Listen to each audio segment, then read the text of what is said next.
What's up, guys? It's me again, Christian Rodriguez.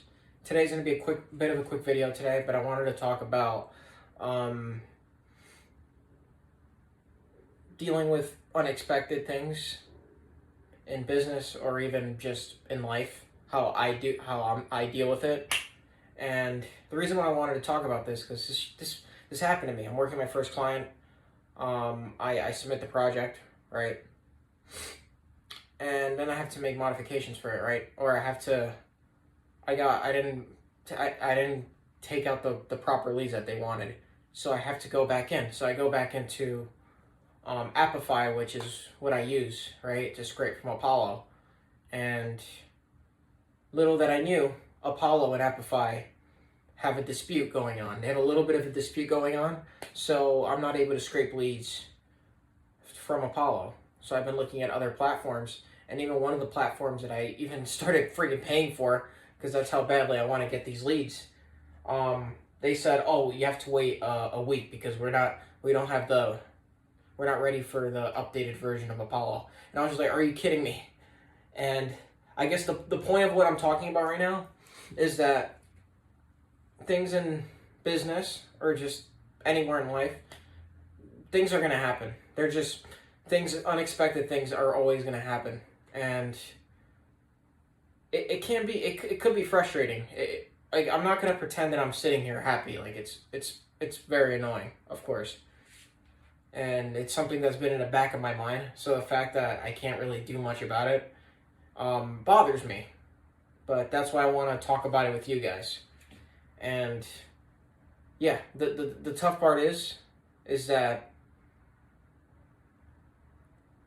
it's not your fault, but when it comes to stuff like this in business, it is your fault. Like, maybe you could have done thorough research. Maybe you could have known that this was a risk. So it's not the best thing to deal with, but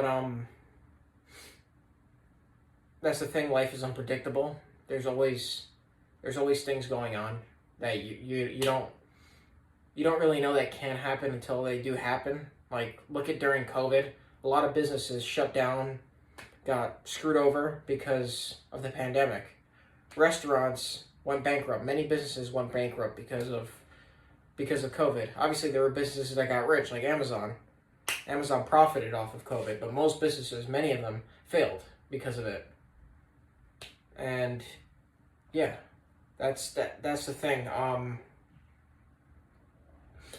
You have, like, the thing is, what I'm working on right now is just preparing for the misfortunes, preparing for what can go wrong in the situations, right?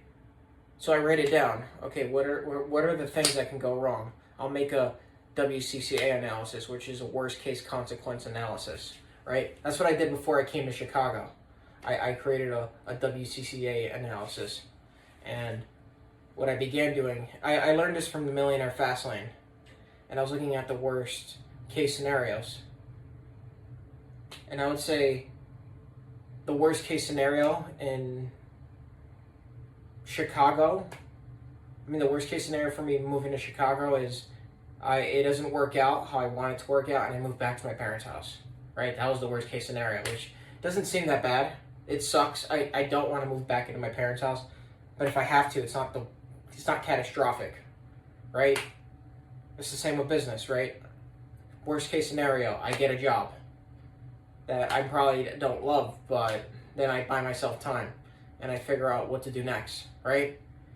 Even YouTube, worst case scenario, YouTube doesn't work. I do something else. Maybe I start focusing on TikTok. Who knows? But you gotta know your worst case consequence analysis. You gotta know exactly what you have to do. So I guess I'll leave it at that. Just don't expect everything to be a straight line of green lights. Like, things are gonna happen that are out of your control. So just think of the worst case scenario and think, is it that bad? You make a decision from there. But also think, well, even if it goes wrong, just think of a way that you can make it better. That's really it. And I'll leave it at there, guys. Thank you guys so much. Take care. Shoot me a follow.